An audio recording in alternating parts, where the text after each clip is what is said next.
नमस्कार, पुन्हा एकदा सर्वांचं स्वागत. आयडिया सारेगामामध्ये 2 स्पर्धकांची गाणी झालेली आहेत. यानंतर आणखीन एका स्पर्धकाला मी आमंत्रित करते.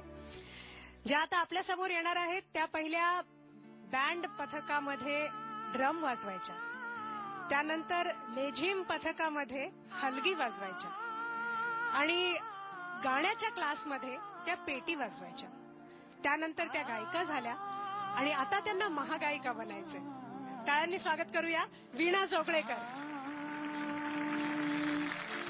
उघड्या पुन्हा झाल्या, उघड्या पुन्हा झाल्या, जखमा उरातल्या, फुलवी तुझ्या स्मृतींच्या, फुलवी तुझ्या स्मृतींच्या, कलिका मनातल्या, उघड्या पुन्हा झाल्या.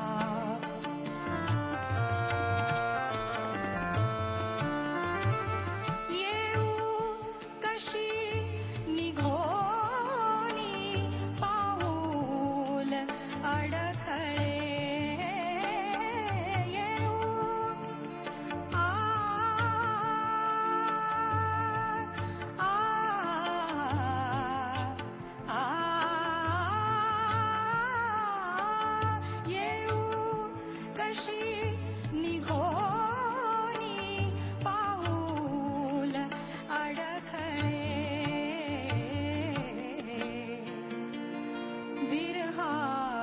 वेची चाना,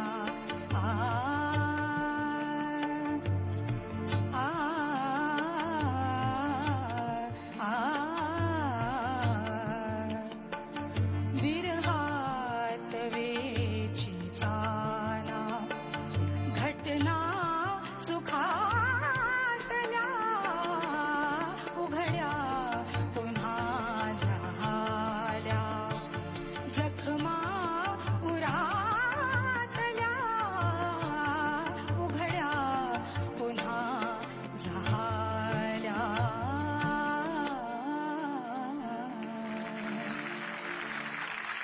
छान झालं गाणं. मला एक तुम्हाला विचारायचं की तुम्ही हे गाणं नेमकं सेमीफायनल साठी म्हणून का निवडलं? हे खूप माझं आवडतं गाणं आहे आणि ते म्हणायची इच्छा होती ती पूर्ण झाली. फॅन्टॅस्टिक. आता बघूया परीक्षकांचं काय म्हणणं आहे गाण्याबद्दल. चालेल. आपण रवींद्रजींपासून सुरुवात करूया.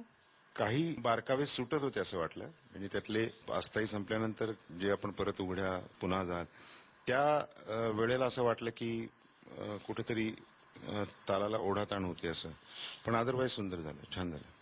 शोभाताईंना जर प्रत्यक्ष सादरीकरणामध्ये पाहिलं असेल तर त्यांच्या चेहऱ्यावरती जसं कथक डान्सर भाव करतो ना, तो भाव त्यांच्या चेहऱ्यावर असायचा.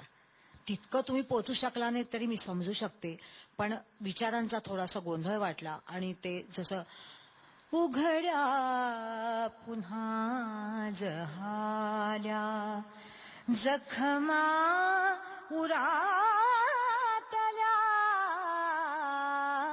तर ते जे तासीर आहे ना, किंवा ते लेऊ कशी निघोनी पाऊल अडखळे, येऊ ही जी जागा आहे ना त्यांची, तर अशा त्या जागा थोडंसं आणखीन लक्ष देऊन तुम्ही म्हणा. तुमच्या आवाजाला ते सूट आहे, म्हणजे हा बाज, कारण त्याला जो हस्कीनेस थोडासा पाहिजे तो ओरिजिनल तुमच्याकडे आहे. तुम्हाला तालाची चांगली समजूत आहे, स्वरांची चांगली समजूत आहे, कारण तुम्ही शिकलेले आहात गाणं, तर नक्की तुम्ही ह्याच्यापेक्षा चांगलं गाणं म्हणू शकाल. पण ह्या गोष्टी लक्ष द्यायला पाहिजे त्याच्या. नक्की. हां, थँक्यू. मला आता वीणा ते काय वाटलं की परीक्षेमध्ये आपल्याला तो पेपर आपण कसा लिहितो याच्यापेक्षा लिहितो याचं समाधान जास्त तुम्ही आता मिळवलं. म्हणजे तुम्ही परफॉर्मन्स मध्ये तो एकदा होऊन जावा बाबा असं तुमच्या चेहऱ्यावर एक्सप्रेशन होतं. मग मी एकदा शांत तिकडे पल्लवीबरोबर बसले की मला रिलॅक्स वाटेल. तोपर्यंत इथली एक ती 2-2.5 मिनिटं पार पडली तर बरं.